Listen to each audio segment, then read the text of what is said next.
بسم الله الرحمن الرحيم والحمد لله رب العالمين وصلى الله وسلم على نبينا محمد وعلى آله وصحبه أجمعين أما بعد مرحبا بكم أيها الإخوة والأخوات لهذا الدرس الأول في التعليق على أبواب من كتاب رياض الصالحين في الصيام. Bienvenue aux chers frères pour ce premier cours dans l'explication ou dans le commentaire de plusieurs chapitres du livre Riyad al-Salihin, plusieurs chapitres concernant le jeûne. Et donc on va commencer directement. Donc je préviens juste que je ne vais pas faire tous les chapitres concernant le jeûne, mais on va choisir, Inch'Allah ta'ala, certains chapitres. On va choisir certains chapitres, Inch'Allah ta'ala. Et on va utiliser donc les commentaires du Cheikh Ibn al-Uthaymin, rahimahullah, essentiellement. Et on va rajouter des commentaires. Je ne vais pas lire les commentaires du Cheikh Ibn al-Uthaymin, mais je vais donc aussi choisir certains passages où je vais m'appuyer sur l'explication du Cheikh Ibn al-Uthaymin rahimahullah, et ensuite je rajoute quelques commentaires bi'iznillah. Et donc l'auteur qui nous dit rahimahullah Babu wujubi siyami Ramadan wa bayani fadli siyami wa ma yata'allaqu bihi. Le chapitre concernant l'obligation du jeûne de Ramadan et l'explication des mérites du jeûne et de ceux qui le concernent. Et ensuite, il cite l'auteur, rahimahullah, al-Hafidh al-Nawawi. Il dit, qala Allahu ta'ala, Allah ta'ala dit, يا أيها الذين آمنوا كتب عليكم الصيام كما كتب على الذين من قبلكم لعلكم تتقون. Ô vous qui avez cru, le jeûne vous a été prescrit comme il a été prescrit aux communautés d'avant vous, afin que vous atteigniez la piété. Ensuite, l'auteur, il nous dit, jusqu'à sa parole, ila qawlihi, donc jusqu'à la parole d'Allah tabaraka wa ta'ala, ya ayyuhalladhina amanu, ou excusez-moi, jusqu'à la parole d'Allah tabaraka wa ta'ala, shahru ramadan alladhi unzila fihi al-Qur'an, hudan linnasi wa bayyinatin min al-huda wal-furqan. Le mois de Ramadan est celui durant lequel le Coran a été descendu, comme guidée pour les gens et éclaircissement de la guidée et du discernement. Et éclaircissement de la guidée et du discernement. Et donc, on va citer tous les versets, Inch'Allah ta'ala, puisque l'auteur, il a donc cité, il n'a pas cité un verset et il est allé directement donc au verset qui venait après. Nous on va citer tous les versets. Donc il y a le premier verset qu'on a cité tout à l'heure, donc où Allah tabaraka wa ta'ala nous montre que le jeûne du Ramadan nous a été prescrit et qu'il a aussi été prescrit au peuple d'avant nous, et tout cela donc, et ceci afin qu'on puisse atteindre la piété. Ensuite Allah tabaraka wa ta'ala, après cela, il dit ayyaman ma'dudat, des jours délimités, des jours dénombrés. فَمَنْ كَانَ مِنْكُمْ مَرِيضًا أَوْ عَلَى سَفَرٍ فَعِدَّةٌ مِنْ أَيَّامٍ أُخَرٍ. Celui d'entre vous qui est alors malade ou en voyage, alors qu'il rattrape ses jours. وَعَلَى الَّذِينَ يُطِيقُونَهُ فِدْيَةٌ طَعَامُ مِسْكِينٍ. Et ceux qui ne peuvent le faire qu'avec une forte difficulté, alors qu'ils nourrissent un pauvre en expiation. فَمَنْ تَطَوَّعَ خَيْرًا فَهُوَ خَيْرٌ لَهُ. وَأَن تَصُومُوا خَيْرٌ لَكُمْ إِن كُنتُمْ تَعْلَمُونَ. Celui qui rajoute en plus, celui qui rajoute plus que ce qui est demandé dans l'expiation du jeûne. Donc on a cité donc l'expiation, donc le fait de nourrir un jeûneur par jour.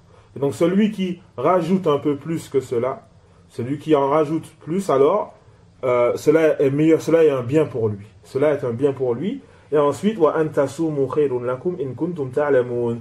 Mais le fait que vous jeûniez, est meilleur pour vous si seulement vous saviez. Ensuite, Allah tabaraka wa ta'ala qui dit شهر رمضان الذي أنزل فيه القرآن هدى للناس وبينات من الهدى والفرقان. Le mois du Ramadan est celui durant lequel le Coran a été descendu en tant que guidée pour les gens et éclaircissement de la guidée et du discernement. فمن شهد منكم الشهر فليصم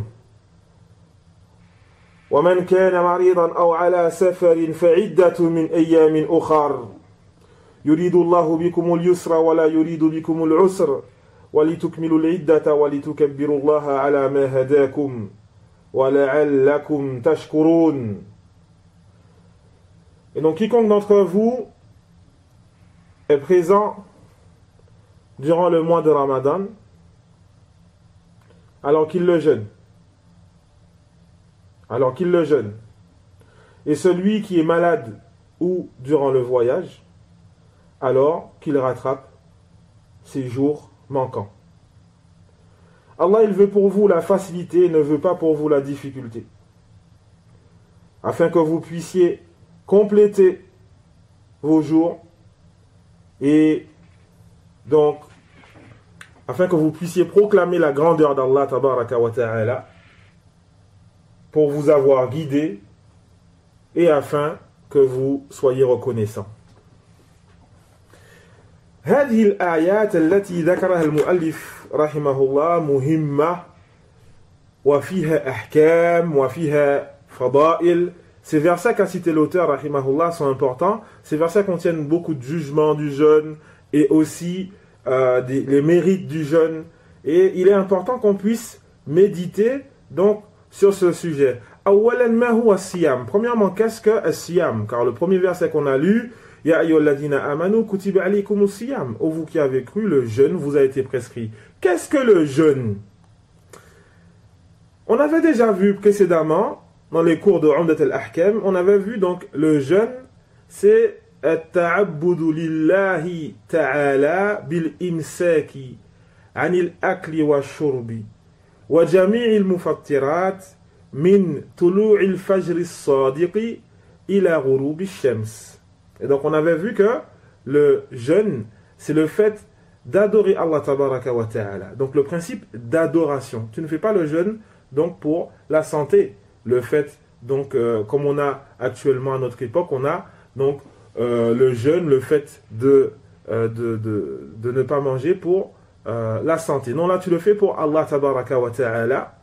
Donc le fait d'adorer Allah en s'abstenant de boire, de manger, et de faire tout ce qui peut rompre le jeûne, ceci dès l'apparition du Fajr jusqu'au coucher du soleil. Jusqu'au coucher du soleil. Voilà la définition du jeûne. Qu'est-ce qu'on comprend ici, ô chers frères et sœurs? Yani yadharu jaliyan, il apparaît clairement, ô chers frères, que le jeûne n'a rien à voir avec le carême. On ne peut pas traduire le jeûne du Ramadan par le carême, comme beaucoup le font, et ceci est une lourde erreur.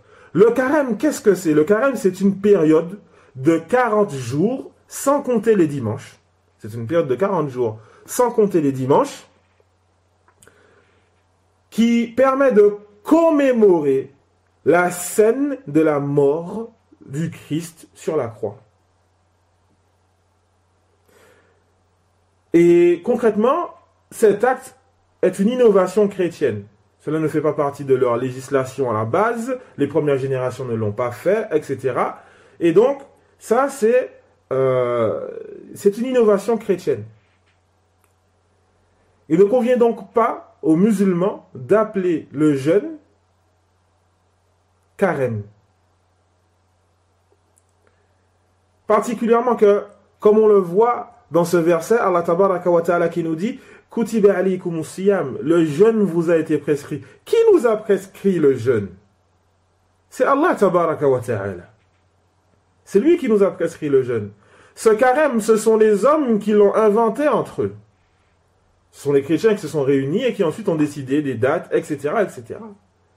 Rien à voir avec la législation d'Allah tabaraka wa ta'ala. Et donc nous devons faire attention quant aux traductions que nous utilisons.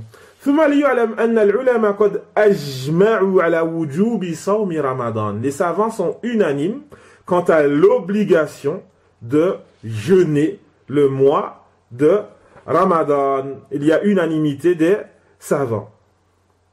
Et donc on commence un peu à aborder ce verset. Allah tabaraka wa ta'ala qui nous dit Ya ayyuhalladhina amanu kutiba alaykumus siyamu kama kutiba alal ladina min qablikum la'allakum tattaqun. Oh vous qui avez cru, le jeûne vous a été prescrit comme il a été prescrit aux communautés d'avant vous afin que vous atteigniez la piété. Al-khitab muwajjahun ila al-mu'minin. Ici, le verset il s'adresse aux croyants. Oh vous qui avez cru. Ce verset s'adresse aux croyants. Est-ce que cela signifie que tu peux en pleine journée de Ramadan donner à manger à un non-musulman en disant non, l'obligation, elle nous a été faite à nous, pas à eux. Eux, ils ne sont pas musulmans. Et donc, en fait, ce sujet-là, il revient aux chers frères, à un point qu'on a déjà abordé plusieurs fois, c'est Halil kuffaru mukhatabuna bi furu'i sharia. Est-ce que les incroyants sont concernés par les branches de la législation? Et donc, est-ce qu'il est concerné par le jeûne? Est-ce qu'il est concerné par la zakat? Est-il pécheur s'il ne fait pas ce qu'Allah tabaraka wa ta'ala a ordonné dans le Coran, même s'il n'est pas musulman? On a déjà abordé la divergence entre les savants sur ce sujet. Et l'avis le plus juste, comme on l'avait cité précédemment, c'est que les incroyants sont concernés par les branches de la législation. Allah tabaraka wa ta'ala qui nous dit khudhuhu faghullu thumma al-jahima sallu.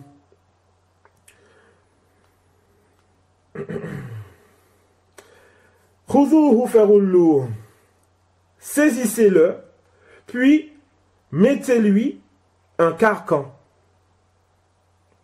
enchaînez-le, c'est-à-dire thumma al-jahima sallu, puis brûlez-le dans la fournaise.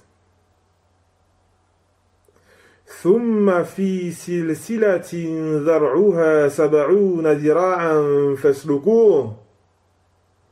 Puis liez-le avec une chaîne de 70 coudées. Certains savants dans l'exégèse, ils nous disent que ici, donc c'est une chaîne brûlante qui rentre par la bouche de cette personne et qui sort par son postérieur. C'est un châtiment terrible et douloureux. Ensuite, qu'est-ce qu'il dit Allah tabaraka wa ta'ala? Innahu kana la yu'minu billahi al-azim.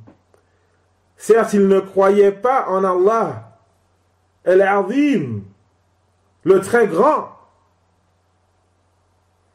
Wa la yahuddu ala ta'amil miskin. Et n'incitait pas à nourrir le pauvre. Il n'incitait pas à nourrir le pauvre. Et donc, parmi les causes de son châtiment, le fait qu'il n'a pas incité à nourrir le pauvre. Ce n'est pas que le fait qu'il a, donc, ce n'est pas que le fait qu'il ait mécru en Allah tabaraka wa ta'ala. Et donc, l'avis le plus juste, c'est que les incroyants sont concernés par les branches de la législation. Et donc, on ne peut pas, donc, surtout pour les frères qui ont des restaurants, on ne peut pas, durant les journées de Ramadan, nourrir les incroyants sous prétexte qu'ils ne sont pas musulmans. Donc faites attention à ça. Kutiba alaykumus siyam kama kutiba alal ladina min qablikum. Le jeûne vous a été prescrit comme il a été prescrit aux communautés d'avant vous. Fa inna Allah tabaraka wa ta'ala dhakara lana annahu farada hadha as-siyam alayna wa ala al-umami qablina min qablina dhalika tasliyatan lana. Et donc Allah tabaraka wa ta'ala, il nous a cité qu'il nous a prescrit le jeûne à nous, mais aussi aux communautés précédentes. Pourquoi? Quelle est la raison? Cheikh Ibn Uthaymin rahimahullah, il nous dit donc que cela va permettre aux croyants de se rassurer. Et cela va les faciliter aussi. Pourquoi? Parce qu'en fait, lorsque tu sais que tu n'es pas seul à faire un acte, c'est plus facile. C'est plus facile lorsque tu sais que tu n'es pas seul à faire un acte. Et il y a aussi d'autres savants qui ont cité un point essentiel ici, que le cheikh n'a pas cité. C'est quoi? C'est cela nous montre la grandeur de cet acte d'adoration, le jeûne. Pourquoi? Parce que cet acte d'adoration est tellement grand, tellement important, que Allah tabaraka wa ta'ala l'a prescrit à toutes les communautés. Cela nous montre la grandeur et l'importance. Cela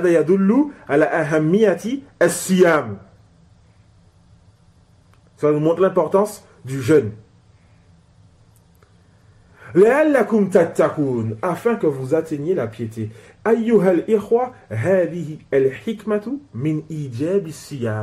Ceci est la sagesse quant au fait de rendre le jeûne obligatoire. Le fait la raison pour laquelle Allah tabaraka wa ta'ala nous a prescrit le jeûne et nous l'a rendu obligatoire, afin qu'on puisse atteindre la piété. Le jeûneur, pendant sa journée de Ramadan, il va s'efforcer de délaisser les péchés. Et rappelez-vous la parole du prophète sallallahu alayhi wa sallam: Man lam yada' qawl az-zur wal 'amal bih wal jahl falaysa lillahi hajatun fi an yada'a ta'amahu wa sharabah. Celui qui ne délaisse pas les fausses paroles ainsi que le fait d'œuvrer avec et l'ignorance, alors Allah se passe du fait que celui-ci délaisse sa nourriture et sa boisson. Subhanallah. Et donc le jeûneur, pendant la journée de Ramadan, il va s'efforcer d'améliorer sa pratique religieuse. Et cela va l'entraîner à la piété. Allah tabaraka wa ta'ala qui nous dit après cela: ayyaman ma'dudat, des jours dénombrés, délimités. Ce qui est voulu ici, ce sont des jours peu nombreux, peu de jours. فالله تبارك وتعالى يبين لنا أنه يسر لنا الأمور. Allah, il nous montre qu'il nous a facilité. Il aurait pu nous rendre ce jeûne obligatoire toute l'année. Il nous l'a rendu obligatoire shahran wahidan fahasb, un seul mois. فعلينا يا عباد الله أن نشكره على هذه النعم وأن نقوم بما أوجبه علينا. Et donc nous devons remercier Allah tabaraka wa ta'ala pour tous ces grands bienfaits et nous devons accomplir ce qu'il nous a rendu obligatoire. فمن كان منكم مريضا أو على سفر فعدة من أيام أخر. Celui d'entre vous qui est malade ou durant un voyage, alors qu'il rattrape ses autres jours, alors qu'il rattrape donc ses jours manquants. Ça aussi c'est une facilité venant d'Allah tabaraka wa ta'ala, le fait qu'il ait permis aux voyageurs et aux malades de rattraper. Il y a un point important ici concernant la prière concernant le jeûne du voyageur. On va commencer avec le malade, Inch'Allah ta'ala. Concernant le malade, il faut savoir donc que Allah tabaraka wa ta'ala ne lui a pas rendu le jeûne obligatoire. Taïb, ma huwa al-marad alladhi bihi yajuzu lil-mar' an yuftir. Quelle est la maladie qui fait que l'individu puisse rompre son jeûne? ذكرت العلماء في هذا أي في المرض قسمين. Les savants ils ont cité deux types de maladies, ou alors du moins trois types de maladies, excusez-moi. ثلاثة أقسام. Le premier type de maladie, مرض يرجى برؤه أو لا يرجى برؤه. Une maladie chronique, une maladie dont on n'espère pas forcément on craint que la personne ne va pas guérir de cette maladie et qu'elle ne passe pas. C'est une maladie chronique et donc فهذا يعني المسلم في هذه الحالة يطعم في كل يوم مسكينا. Et donc le musulman qui a ici une maladie chronique, il va nourrir un pauvre pour chaque jour. Il va nourrir un pauvre pour chaque jour. Parce qu'il est comme le vieux qui ne peut pas jeûner. Or Allah tabaraka wa ta'ala a cité وَعَلَى الَّذِينَ يُطِيقُونَهُ فِدْيَةٌ طَعَامُ مِسْكِينٍ. Et ceux qui ne peuvent le faire qu'avec une grande difficulté, c'est-à-dire les personnes âgées, et donc ils nourrissent un pauvre. Et ici, cette personne rentre dans le même jugement. Cette personne rentre dans le même jugement. Le deuxième cas, al-marid maradan yadurruhu as-sawm. Une personne qui est malade, mais que le jeûne va faire du tort à cette personne.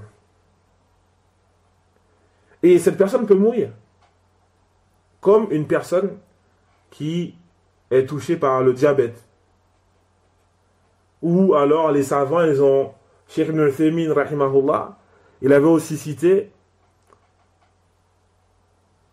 les phlébites, les caillots de sang. Et donc cette personne doit boire. Elle doit boire beaucoup d'eau. Cette personne ne peut pas jeûner. Elle ne peut donc pas jeûner. Certains savants disent yahrumu alayhi siyam, il lui est interdit de jeûner. Li'annahu qad nuhina an qatli anfusina. Il nous a été interdit de nous donner la mort. Wala taqtulu anfusakum. Inna Allaha kana bikum rahima. Et ne vous tuez pas vous-même. Allah est certes miséricordieux envers vous. Le troisième type, huwa maradun yashukku ma'ahu as-sawm, lakin la darara fi. Il y a le troisième type, une maladie donc où la personne le jeûne lui est difficile à cause de cette maladie, mais par contre il n'y a pas de mal. Cheikh Ibn al-Thaymin, rahimahullah, il nous dit ici, le meilleur pour la personne, c'est ici de jeûner. Excusez-moi, le meilleur pour la personne ici, c'est de rompre. Il nous dit, le meilleur pour la personne ici, c'est de rompre et de rattraper. Et ensuite, le cheikh, il cite une maladie, il dit, wa amma al-marad, alladhi la yu'athir fihi as-siyam shay'an, ka marad al-ayn, al-yasir, ومرض السن وما أشبه ذلك فإنه لا يجوز فيه الفطر. En ce qui concerne, il nous dit le Cheikh Ibn al-Uthaymin rahimahullah, en ce qui concerne la maladie qui ne va pas avoir donc d'impact, la maladie dont le jeûne n'a aucun impact sur celle-ci, comme la maladie légère liée aux yeux ou la maladie liée aux dents, il dit, et tout ce qui va dans ce sens-là, alors il n'est pas permis à la personne de rompre le jeûne à cause de cela.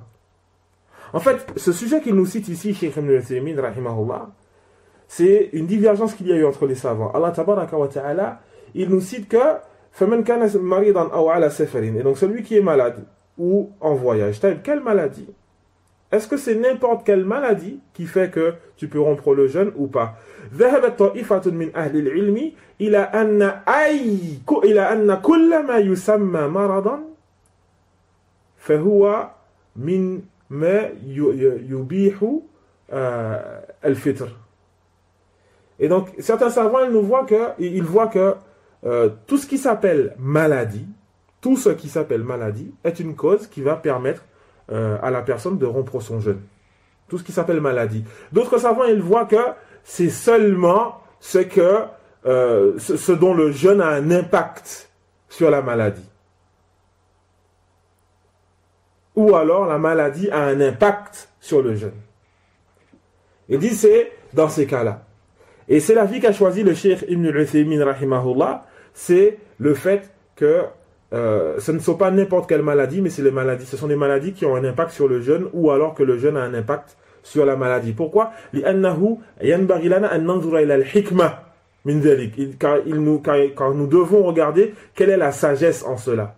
La sagesse quant au fait de pouvoir rompre le jeûne, c'est le fait d'enlever la difficulté. S'il n'y a pas de difficulté, alors pourquoi est-ce qu'on va rompre le jeûne? Voilà, donc ici cet avis de Cheikh Ibn al-Uthaymin, rahimahullahu ta'ala. Amma fima yata'allaq bis safar. On regarde le temps rapidement, Inch'Allah. Inch'Allah, le temps passe très vite. Et donc, fima yata'allaq bis safar, en ce qui concerne le jeûne, le jeûne durant le voyage, on avait cité plusieurs avis. On avait cité plusieurs avis dans les cours de Umdat al-Ahkam, je crois bien à partir du cours numéro 10. On avait enchaîné plusieurs cours sur le sujet. On avait vu donc plusieurs avis. Le premier avis, l'avis de l'Jumhur, qu'il est, concernant le jeûneur, il est meilleur pour lui de continuer à jeûner pendant le voyage. Et ça, c'est l'avis de l'Jumhur.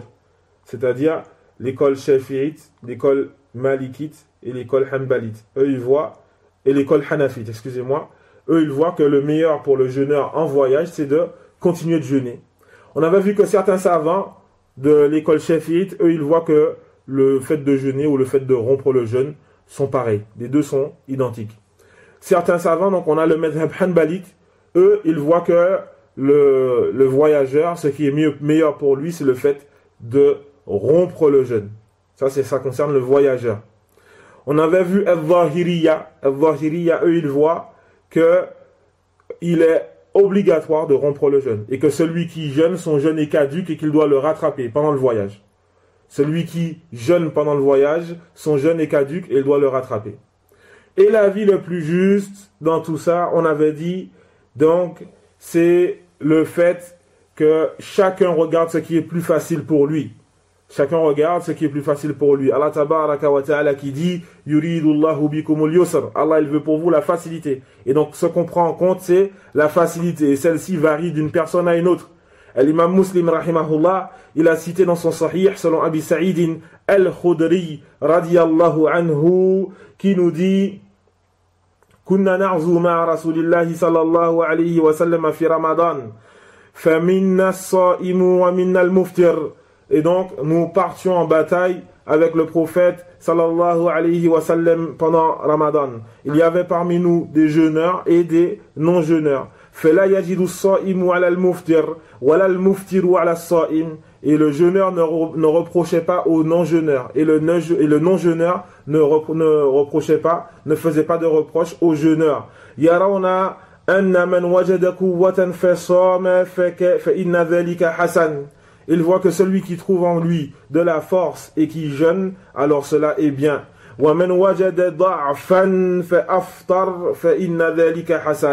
Et il voit que celui qui trouve en lui de la faiblesse et qui va donc rompre le jeûne, alors cela est bien.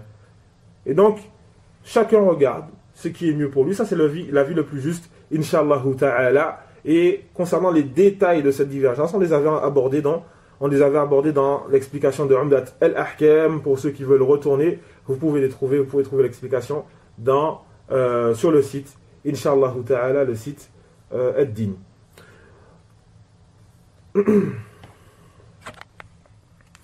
Masha'Allah, le temps qui passe très très très très vite. Il y a un point à citer donc concernant la parole d'Allah tabaraka wa ta'ala wa 'ala alladhina yutiqunahu fidyatun ta'amu miskin. Et ceux qui ne peuvent le faire qu'avec une grande difficulté, donc le jeûne, alors qu'ils nourrissent un pauvre. Alors qu'ils nourrissent un pauvre. Il faut savoir que ça concerne le début du jeûne. Ça concerne le début du jeûne. Et donc, ce verset-là, il concerne la personne âgée, il concerne donc al-sheikhul kibir ou al-sheikhatul kibira, donc l'homme âgé, la femme âgée, qui ont du mal à jeûner. Ce verset, il a été abrogé, mais le jugement est resté concernant le vieux, donc la personne âgée, et concernant la femme enceinte. Et la femme qui allait. Comme cela nous a été rapporté des sahaba. Voilà pourquoi on a beaucoup de savants parmi les muhaddithin qui voient que la femme enceinte et la femme qui allait, il ne leur est pas obligatoire de rattraper le jeûne. On ne peut pas dire qu'il leur est obligatoire. Par contre, celle-ci, elle va donc nourrir un pauvre pour chaque jour. Elle va nourrir un pauvre pour chaque jour. Et c'est l'avis d'Ibn Omar, radiallahu anhuma, parmi les compagnons. L'avis d'Ibn Omar et aussi Ibn Abbas, radiallahu anhum.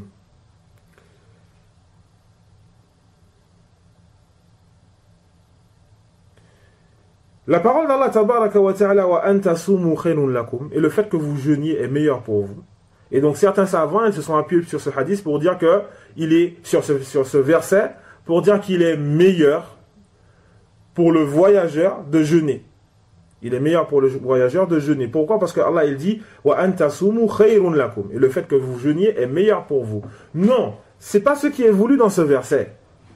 C'est pas du tout ce qui est voulu dans ce verset. Ce verset concerne le début du jeûne. Au début, donc, les croyants, ils avaient le choix. Ils avaient le choix entre le fait de jeûner ou de nourrir un pauvre. Ils avaient le choix. Et donc Allah tabaraka wa ta'ala leur donne le choix et ensuite il dit wa anta sumu khayrun lakum, et le fait que vous jeûniez est meilleur pour vous. Sauf que ce verset a par la suite été abrogé, mais le jugement est resté pour la personne âgée, pour les personnes âgées, la femme enceinte et la femme qui allait. Et donc on ne peut pas utiliser ce verset pour dire que le jeûne est, donc il est meilleur pour la personne de jeûner. Il est meilleur pour la personne de jeûner. On avait cité aussi la preuve de Al-Zahiriyya. La preuve de Al-Zahiriyya, ceux qui nous disent que le voyageur, son jeûne est caduque. Ils se sont basés sur la parole d'Allah tabaraka wa ta'ala فَمَنْ كَانَ مِنْكُمْ مَرِيضًا أَوْ عَلَى سَفَرٍ فَعِدَّةٌ مِنْ أَيَّامٍ أُخَرٍ. Celui qui est parmi vous en voyage, qui est malade ou en voyage, alors qu'il rattrape ses jours manquants. وَمَنْ كَانَ مِنْكُمْ مَرِيضًا وَمَنْ كَانَ مَرِيضًا أَوْ عَلَى سَفَرٍ وَمَنْ كَانَ مَرِيضًا أَوْ عَلَى سَفَرٍ. Celui qui est malade ou en voyage, alors qu'il rattrape ses jours manquants. Il nous dit ce qui est voulu par là. Ce qui est voulu par là, il nous dit c'est en fait seul ici Allah il n'a cité que le fait de rattraper. Allah il nous a dit celui qui est malade, celui qui est en voyage, alors il rattrape. Il nous a pas dit alors il peut jeûner ou alors il a dit celui qui est en voyage alors il rattrape. Les savants du tafsir, ils n'ont pas cité cela. Les savants du tafsir, les imams du tafsir, ils ont dit ce qui est voulu par là, c'est man kana musafiran, man kana ala safarin, fa aftar fa iddatun min ayyamin ukhra. Celui qui est en voyage et qui a rompu le jeûne, alors qu'il rattrape son jeûne, qu'il rattrape ses jours de jeûne manquants. Voilà. Voilà ce qui est voulu par ce verset, Inch'Allah ta'ala. Et donc nous on va arrêter là pour aujourd'hui et bi'idhnillah, dès demain on continue avec les premiers hadiths qu'a cité l'auteur dans ce chapitre. On demande à Allah tabaraka wa ta'ala de nous accorder à tous la réussite, une bonne compréhension de notre religion ainsi que la pratique. Il est capable de toutes choses. Subhanakallahumma wa bihamdika ashhadu an la ilaha illa ant astaghfiruka wa atubu ilayk wa jazakumullahu khayran.